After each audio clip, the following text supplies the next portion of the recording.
Sige, so when your name is called, kindly say present. Agarin, Present, sir. Alferez, Present, sir. Arnado, Present, sir. Bartolata,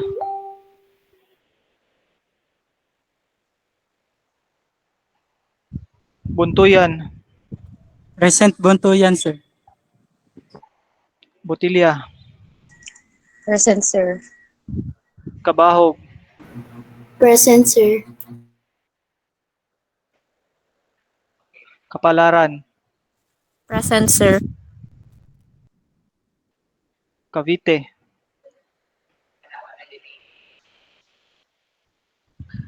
De La Serna, Present, sir. Inot,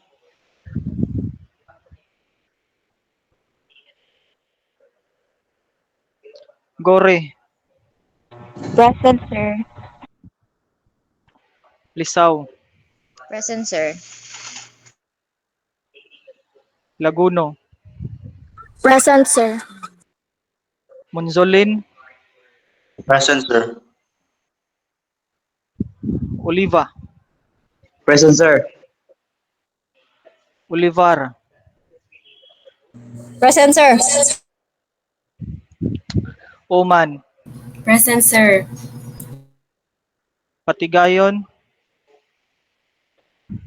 Present, sir. Perez,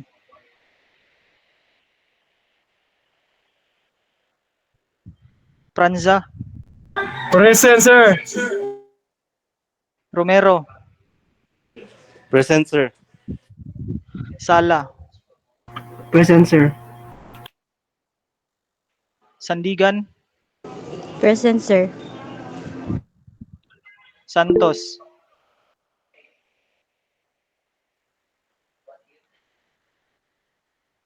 Sigarino, Present, sir.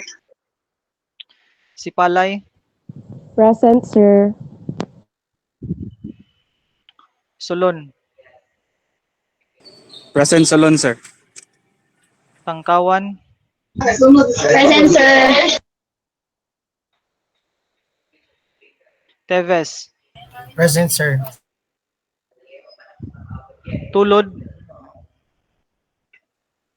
Present, Tulod, sir. Tumunak, Valiente, Present, sir. Villacura, Present, sir. Vilvestre. Present, sir. Sige. Bartolata, Present, sir. Cavite, Present, sir. si Inot,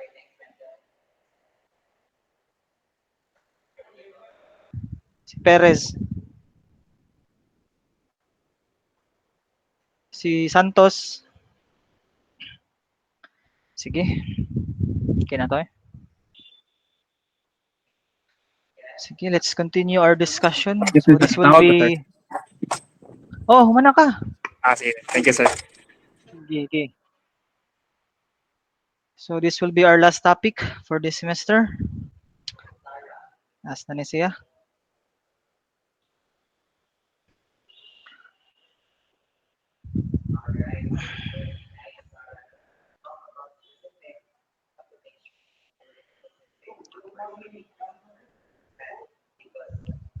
Meron man tong...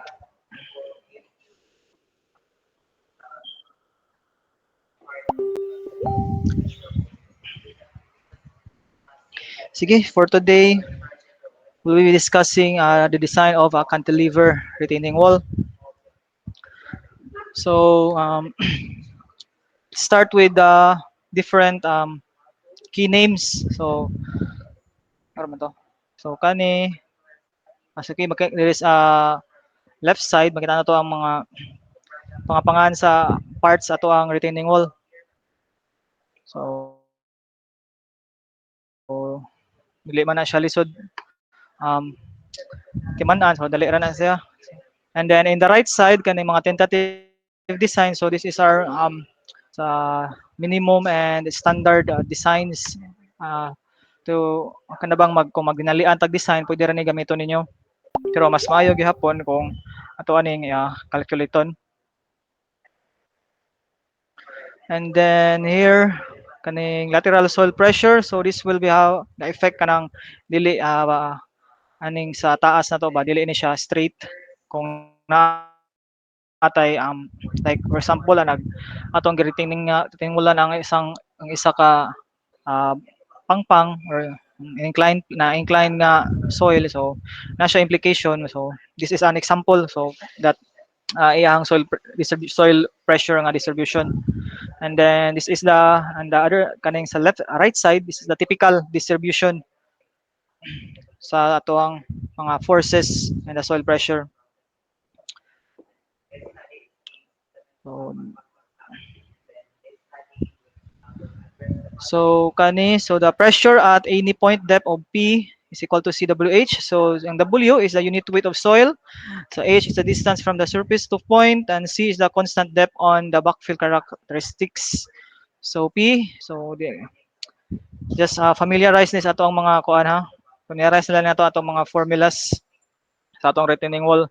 And then ang kaning pressure at A is meaning ana is pressure at active, and P is pressure at passive. So CA and CP, so coefficient at active and coefficient at passive. So ano siya. And then for Rankis equation, so kani, so to determine the coefficient of the passive, so we'll use this formula where ang atong beta is the angle of the backfill with the horizontal, and the theta is the angle of internal friction.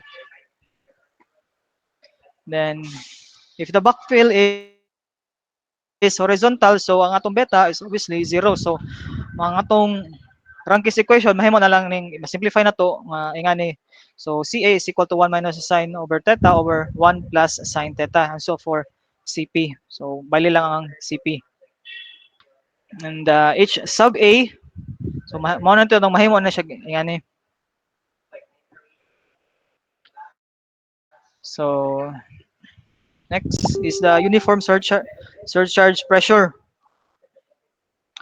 So for example, natay given ato ang mga loads dire natay surcharge diri sa babaw. So ang kana i-transfer nato na dire. So natay uniform pressure na ma-exert diri sa atuhang side. And then for the surcharge pressure nga naa siya distance nga x. So the distance x corresponds to the distance nga rin sa i-transfer nato diri sa atong soil pressure.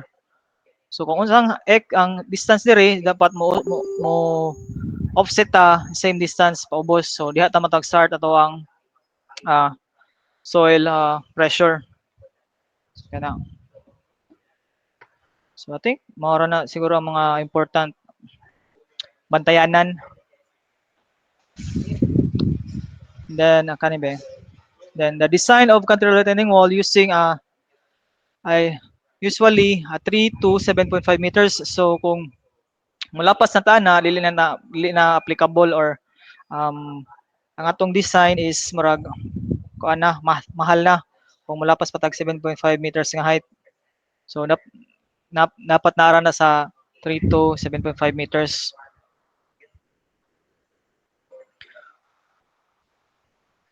So let us example taritso. So design a cantilever retaining wall. So the problem, so proportion and design a cantilever retaining wall to retain a bank of 6 meters height.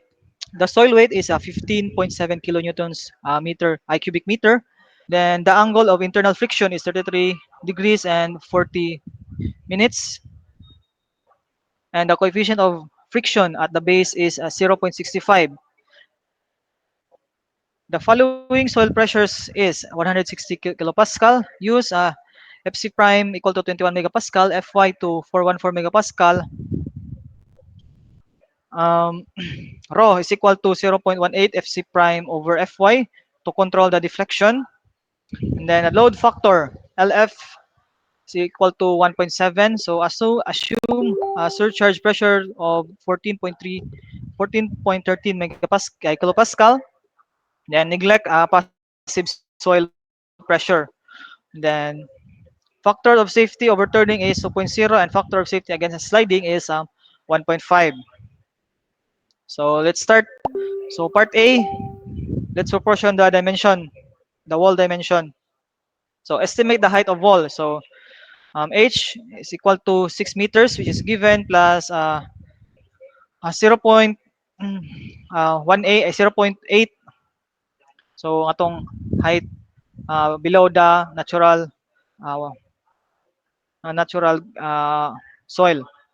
So natay total height nga 6.8 meters. So the thickness of slab, so assume T is equal to 7% of to 10% of the wall height. So T is equal to 0.07 times 6.8. So natay T nga 0.476 or round it up to 0.5 meters. So thickness of bottom of stem, so assume to be equal to thickness of base of slab, say 0.5. So parehara sila. Then length of base slab is equal to B times B is equal to 0.5 H. So 0.5 times 6.8 will have 3.4 meters. So let's adjust, let's say 3.6 meters ato ang length of slab, base slab. Then position of stem. So B will is B will divide it into 3. So 3.6 divided by 3 will have 1.2 for the tip of the toe. And then the effective depth is 500 minus 100. So we'll have 400 mm D depth na to. So first, let's check the stability. Consider a 1 meter strip. So we'll have a 1 meter strip of the retaining wall. So the forces, so equivalent height of the surcharge. So H sub E is equal to Q sub S is over W. So we'll have 14.3 divided by 15.7. We'll have 0.9 meters. Coefficient of active pressure. So C sub A is equal to 1 minus sine theta over 1 plus sine theta. We'll have 1 minus sine 33 minutes and 33 degrees 40 minutes over 1 plus sine 33 degrees 40 minutes. We'll have C sub A of 0.287. So this is C sub A. Ano itong gigamit ang ato kay wala tay dili incline ato ang tawagan na ang soil diri sa taas. So mao na itong gamiton. Then the active unit pressure. So P sub A is equal to C sub A times the W times H will have 0.287 times 15.7 times 6.8 will have active unit pressure of 30.64 kilopascal. Then next is the surcharge unit weight pressure. So P sub S is equal to C sub A times the W times the H sub E, where 0.287 times 15.7 times 0.9 will have a 4.055 kilopascal. So resultant force due to active pressure. So H sub 1 is equal to 1 over 2 times 30.64 times 6.8. We'll have 104.176 kilonewtons. And then the resultant force due to the surcharge pressure, which is H sub 2. So we'll have 4.055 times 6.8 will have 27.574 kilonewtons. Now, the weight of base of slab, so 23.5 times 3.6 times 0.5 will have the weight 1 equal to 42.30 kilonewtons, and then the weight of rectangular part of stem. So weight W2 is equal to 23.5 times 1 half times 0.2 times 6.3 will have 14.805 kilonewtons. So weight of rectangular part of stem. So W have 3 is equal to 23.5 times 0.3 times 6.3 will have 44.415 kilonewtons, and weight of the backfill of soil. So W4 is equal to 15.7 times 1.9 times 6.3 plus 0.9 will have 214.776 kilonewtons. So mao ni ato ang mga locations, ato ang mga forces. So once we identify all the forces, now compute for the factor of safety for overturning. So the righting moment, so Rm is equal to weight 1 times 1.8. So we can ano siya? Oy, kano mo ka? Kanay dire. Weight 2 times 1.33, and then weight 3 times 1.55 plus weight 4 times 2.65. So 42.30 times 1.8 plus 14.805 times 1.33 plus 44.415 times 1.55 plus 214.776 times 265 will have a righting moment of 733.830 kilonewton per meter. Kilonewton meter. Then for the overturning moment, so OM is equal to H sub 1 times 6.8 divided by 3 plus H sub 2 divided by I times 6.8 divided by 2. So 104.176 times 2.267 plus 27.574 times 3.4 will have an overturning moment of 329.88.4 kilonewton meter.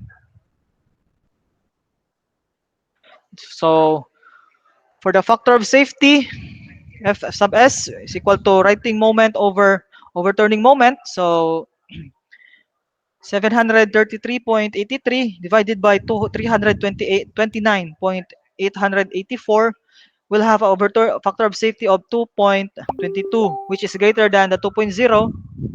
So okay siya. So dako atong factor of safety. Then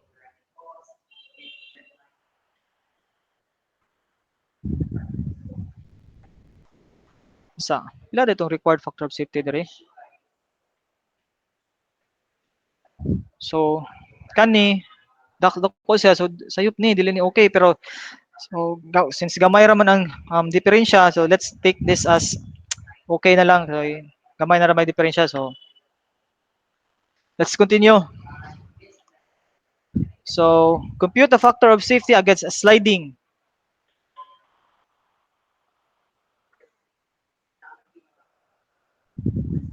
So reaction at base.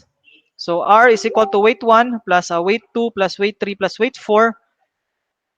So the reaction, we have 42.3 plus 14.805 plus 44.415 plus 214.776 will have a total reaction of 316.296 kilonewton. And then the sliding force, so the sliding force F sub H is equal to H1 plus H2. So the sliding force will have 104.176 plus 27.574 will have a total of sliding force of 131.75 kilonewtons. So the factor of safety is Fs is mu times the reaction over the sliding force. So 0.65 times 316.296 divided by 131.75 will have a factor of safety of 1.56, which is greater than 1.5. So Okay siya. Then the soil pressure at the base. So locate the results from the toe. So summation moment T is equal to 0. So Rx is equal to Rm minus OM. So 316.296 X is equal to 733.830 minus 329.884. We'll have the X to be 1.277, which is greater than 1.2. So resultant is within the middle third. So okay na siya. Eccentricity of the resultant. So E.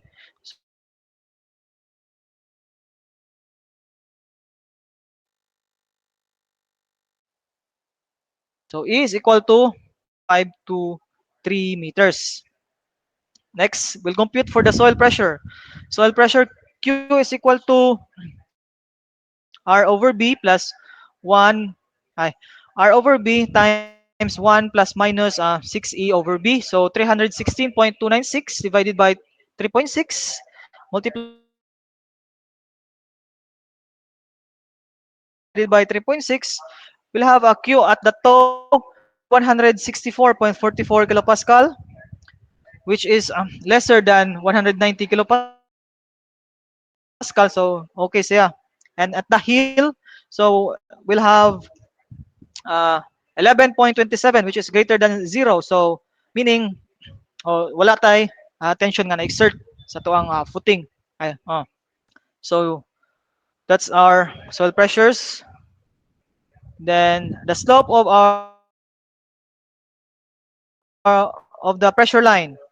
So the slope will be 127 divided by 3.6. We'll have a slope of 42.574, and then the equation of pressure line. So Q is equal to 164.444 minus 42.574 times X. So where X is measured at from the toe. So that's for the equation. And then next, we'll now ready to design our individual parts. So let's design sa ato ang stem una. So check the shear stress in the stem. So P sub A is equal to 0.287 times 15.7 times 6.3. 6.3 since wala na tagi consider natong sa ato ang um, 6.3.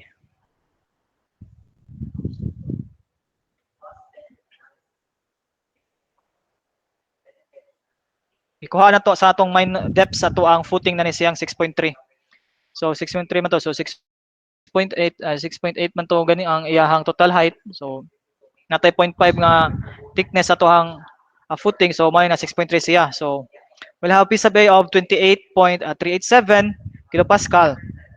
Then H sub 1 will have 1/2 times 28.387 times 6.3 will have 89.419 kilonewtons.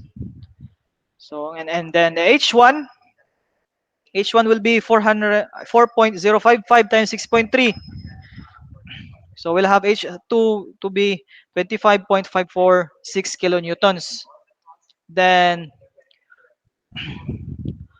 our shear will be 89.419 plus 25.546 will have a total shear of 114.96 965 kilonewtons. So V sub U is equal to V times LF.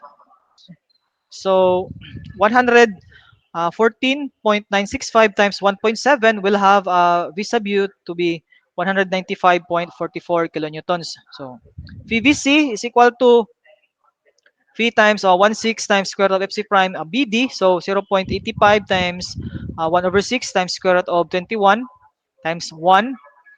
Mo na itong 1 meter strip times 0.4 times 1 meter. Ay 1,000 times 1,000. So our PVC will have 259.6 kilonewtons, which is greater than the 195.44 kilonewtons. So okay siya. Now check the required depth for max MU. So M is equal to H1 times 2.1 plus H2 times 3.15. So M is equal to 89.419 times 2.1 plus 25.546 times 3.15 is equal to 268.250 kilonewton meter. So the MU will be moment times the LF. So 268.25 times 1.7 will have 456.0.25 kilonewton meter. Next, we'll have our rho. Our rho is given as a 0.18 FC prime over Fy. So 0.18 times 21 over 414 will have a 0.00913. So our M is equal to Fy over 0.85 Fc prime. So 276 divided by 0.85 times 20.7 will have 15.686. Then our Ru is equal to rho times Fy times 1 minus rho times M over 2. So we'll have Ru of 3.38 megapascals. So our depth, our d squared is given to be M sub u over rho times Ru times B. So 456.025 times 10 to the power of 6 divided by 0.9 times 3.38 times 1,000 we'll have a D of 387, which is less than that 400 mm, so which is okay.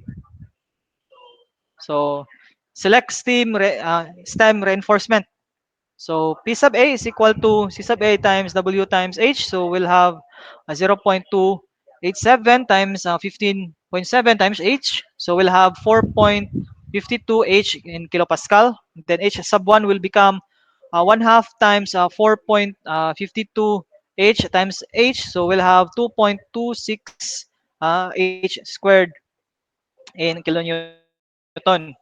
So H sub 2 will have P sub S times H. So 400 055 ay 4.055 H, so in kilonewton. Then for our MU is equal to H sub 1 times H over 3 plus H sub 2 times H over 2, so times LF. So MU is given as 2.260 H squared times H over 3 plus 4.055 H times H sub H over 2 times 1.7 will have an MU of 1.28 1.281 H cube H cube plus 3.447 H squared sa to ang total MU. Now, let's compute for our rho min. So rho min is given as 0.27 square root of FC prime over Fy, which is greater than equal to 1.4 Fy. So we'll have a rho minimum of 0.00277 and a 0.00338. So using a 20 mm bar, so ang area bar na to is pi over 4. Ang area bar na to is 314 millimeters squared. So itong tabulate na to based on sa ato ang height sa ato ang stem. So ang atong height considered is 1.575 meters, 3.15 meters, 4.725 meters, and 3.63 meters ng atong height. So the depth, so mapare sa depth na to. So sa 1.5 natay depth, 1.5 natay depth nga 250, sa 3.50 natay depth nga 300, and 4.725 natay depth nga 350, and 6.3 natay depth nga 400. So for our MU, we obtain this equation.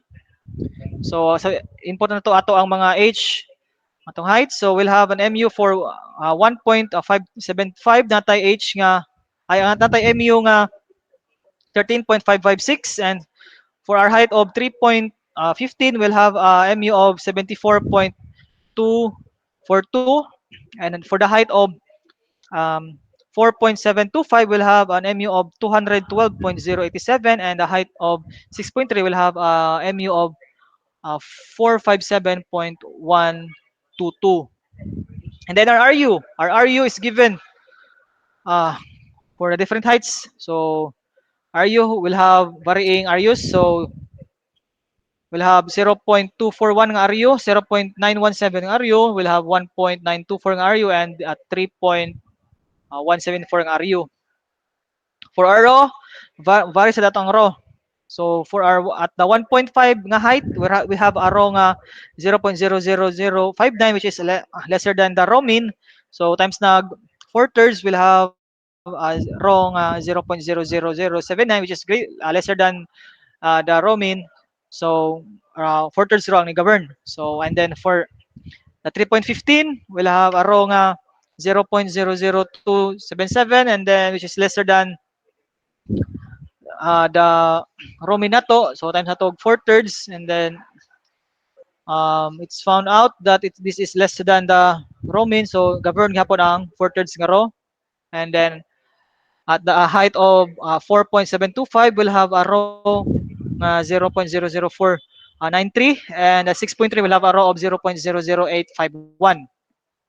Then for our area steel, based on our heights. So ang area steel at 1.75 natay 198, and for the height of 3.15 we'll have an area steel of 909, and the height of 4.725 will have an area steel of 1726, and for the height of 6.3 we'll have area steel of 3404. So the spacings of bars, so 1,000 divided by area bar, 1,000 is equal to, area S is equal to 1,000 times area bar over area steel. So 1,586 ito ang makuha at the height of 1.575. So let's just say spacing na to ana is 540 millimeters, and then for the height of 3.15 we'll have a spacing of 345, so let's say 270, and at the height for the height of 4.725 we'll have a spacing of 182, so let's say 180, and then for the height of 6.3 we'll have a spacing of 92, so let's say 90. So next, let's design of hill. So let's check the shear stress. So the shear stress, so Q is equal to 164.44 minus 42.574 times X. So 164.44 minus 142.574 times 1.7, we'll have Q nga 92.11 kilopascal. So weight 4 will have 15.7 times 1.9 times 2.7 will have 214.776 kilonewtons. For weight, we'll have weight 5 to be 22.325 kilonewtons. Then the force F1, force 1 is equal to be 1/2 times 92.14 times 1.9 will have 87.504 kilonewtons, and F sub 2 to be 1/2 times 11.27 times 1.9 will have 10.7706. So the total shear will be W1 W4 plus W5 minus F1 minus F2. So a shear to be 214.776 plus 22.325 minus 87.504 minus 10.706 will have a shear to be 138.891 kilonewtons. So for the V sub U, so V sub U is equal to V times LF. So 138.891 times 1.7 will have 236.115 kilonewtons. So PVC is equal to phi times 1 over 6 times square root of FC prime BD. So 0.85 times 1 over 6 times square root of 21 times 1 times 0.4 times 1000. So we'll have a PVC of 259.679 kilonewtons, which is greater than 236.115. So okay, so yeah. So compute flexural steel. So the moment will be given as W4 times 0.95 times W5 times 0.95 minus F1 times 0.64 and minus F2 times 1.27.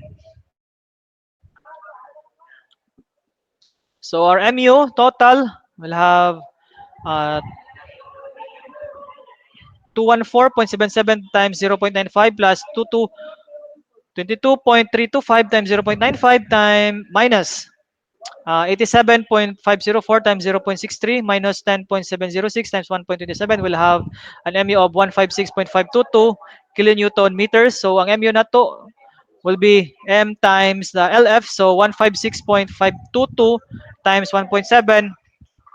So we'll have 266.087 kilonewton meter.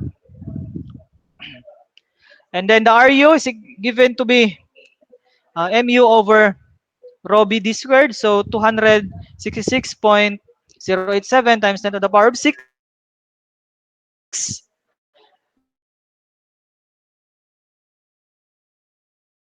divided by 0.9 times 1000 times 400 megapascal, and a rho of 0.00472, which is greater than rho mean. So ang rho ning govern na to. So area steel to be equal to rho BD. So 0.00472 times 1000 times 400, 188. So using a 20 mm diameter bar with area bar of 314. So the area steel, the spacing is given as 1000 times area bar over area steel. So 1000 times 314 divided by 1888 will have 166 meters. So therefore use 20 mm diameter spaced at 150 mm on center.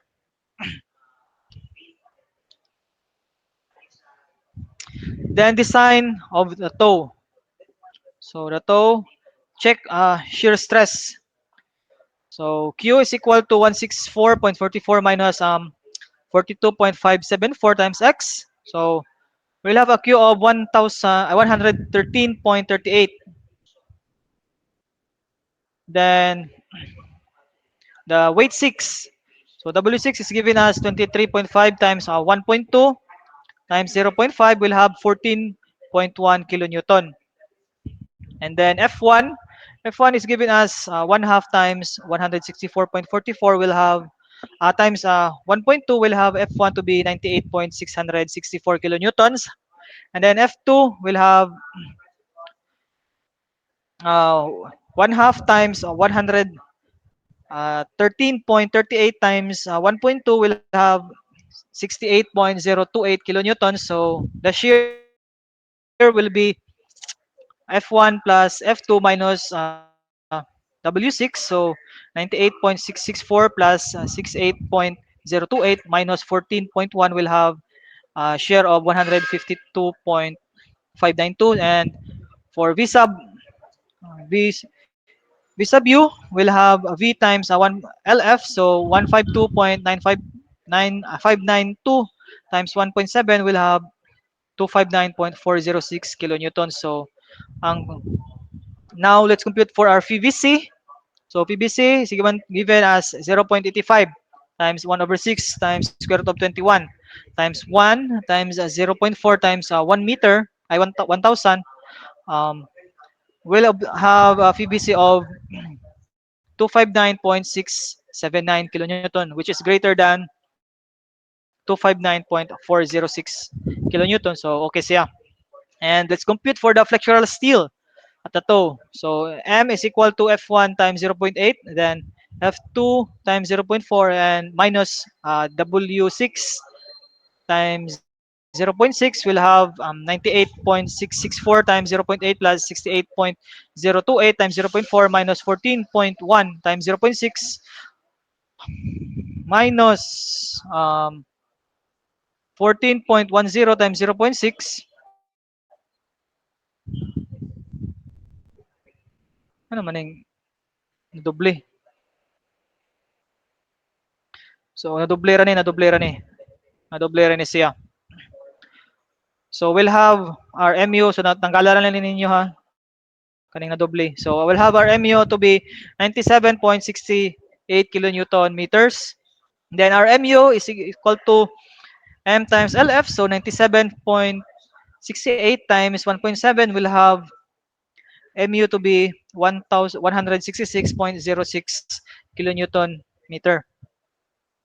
Then let's compute for the RU. So RU is given as mu over rho BD squared. So 166.06 times 10 to the power of 6 divided by 0.9 times 1000 times 40 squared. So we'll have an RU of 1.153 kilopascal. Megapascal. Well, that's for RU, and then let's compute for the rho. So a rho will have 0.00288, which is greater than our rho minimum. Lesser than our rho minimum. So let's compute for the four-thirds rho. So our four-thirds rho will obtain 0.00384. So ning-govern ng ato ang four-thirds rho. So let's use muna itong gamiton. So the area still will be equal to rho BD. So it's equal to 0.00338 times 1000 times 400. We'll have an area still of 1352 millimeters squared. So using a 20 mm diameter bar, area bar is equal to area bar is equal to 314 millimeters squared. So the spacing of our bars is equal to 1000 times area bar over area steel. So 1000 times 314 divided by 1352 will have 232 millimeters. So therefore use 20 mm diameter bar spaced at 200 mm on center. So that's for the toe. Now for the temperature bars. Temperature bars at the stem. So T average is equal to 300 plus 500.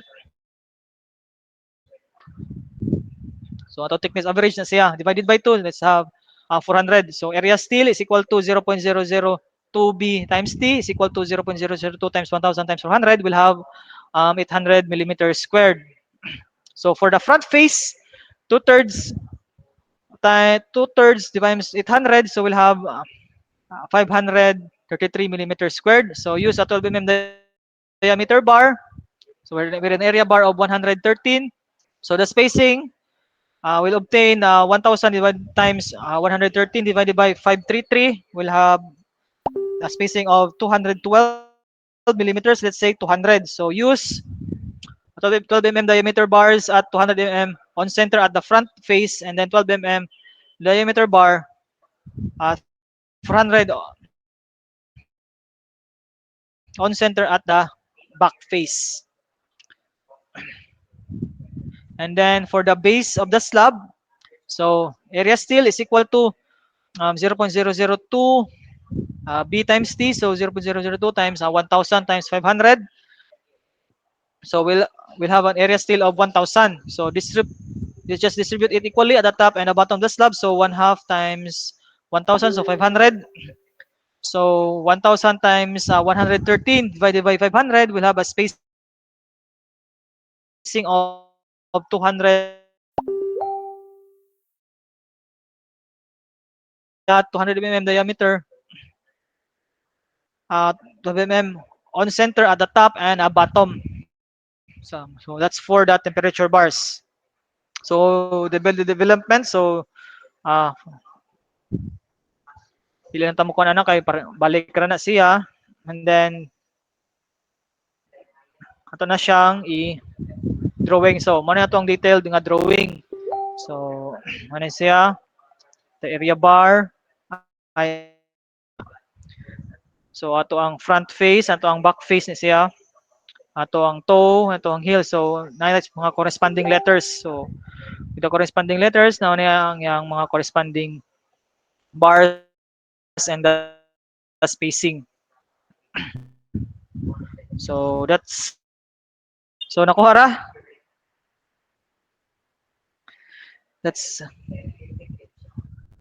Nakuha ra ninyo diya? Or natog na mo?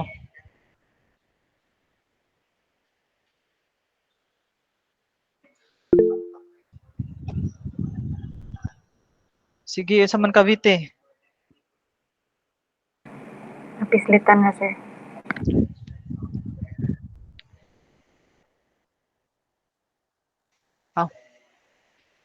Sige, kung nakuha ra. So, muna to itong last atong topic ha. So, start, magtuon na lang mo. And then, for next week, magmita next week. We'll have a quiz next week. Mag-quiz ta next week. Ito duha ka topic, sir, ang include mo, sir. Ansa? Sa quiz, sir, baka ito duha ka itong previous nga topic. Ansa? Pagtuon lang mo, uy. Tuon na lang mo. Mag-quiz tayo nagka-15. Wa mo nabay activity mo ng 15? Or wala?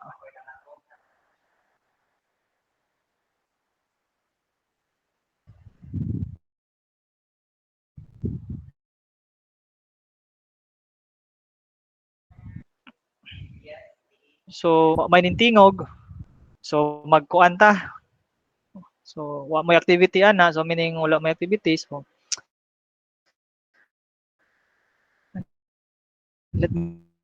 mag-quiz nyo ta 15 and then ika-20.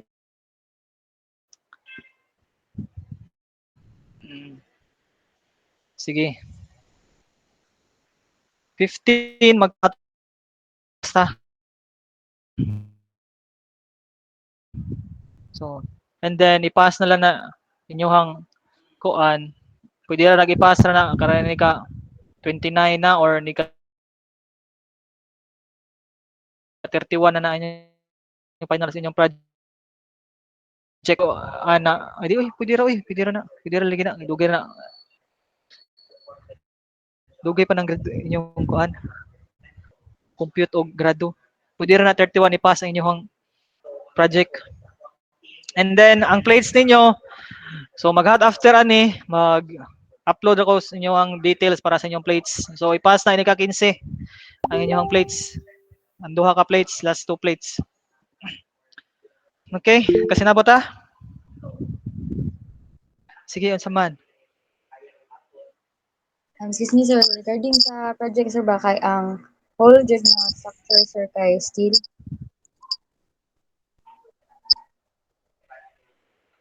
Asa? Di ko klaro. Tulpotol. Ang Whole structure, sir, kay steel jud tanan, sir. ang steel ra ang kuan frame sa structure. Ang frame na lang itong i-design ato. And then ang the bottom is kuan na lang frame sa kuan upper structure and then mag pedestal and then the footing. Pwede ayon na lang nga i-design na ang pedestal dito na lang na footing. Ang frame na structure. Ang frame lang ang structure design na. Ayon na nang tong pedestal nga design. Dito na lang mo footing. Ayon na tong design ng pedestal nga arasing nga pedestal. Okay?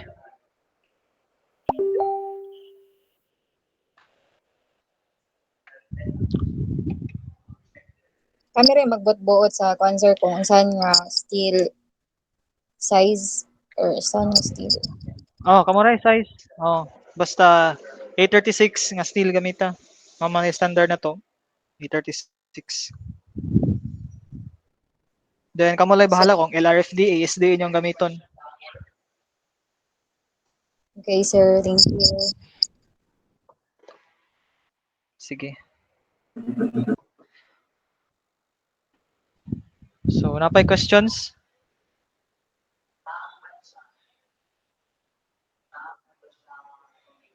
I-design po apil ang bolt and connection, sir, na.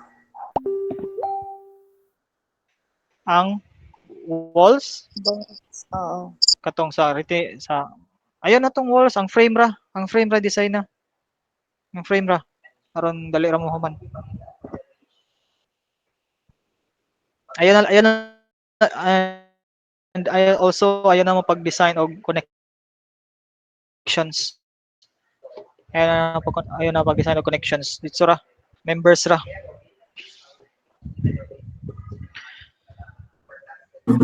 Present niya, ino, sir.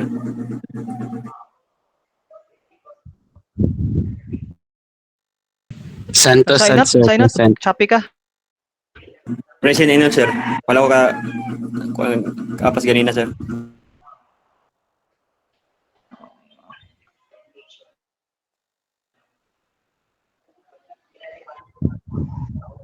Sige.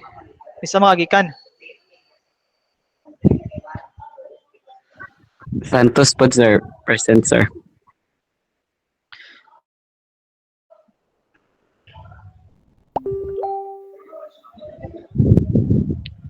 Uh, and so just prepare for the quiz ha. Next week. Ari lang siguro tas 5 uto. Like ta sa tong original nga classroom 5 uto lang ta mag-quiz oy. Pagdala mo bond paper. Okay. Dali rin na itong quiz. Nag-aana lang mo sa kuan ay. Coverage adto sa quiz para makabawi mo. Ang kuan adto is rectangular color ay rectangular beam rat ay footing ra to. Ang quiz ta rectangular footing ara tong coverage. Siya logi makakuha. Okay?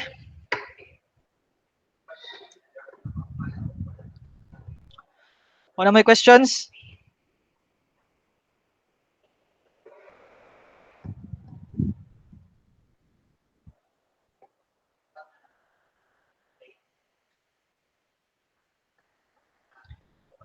Sige. So if none, so that ends our class for today and see you next week. So thank you for listening and have a great day. Bye class. Thank you, sir.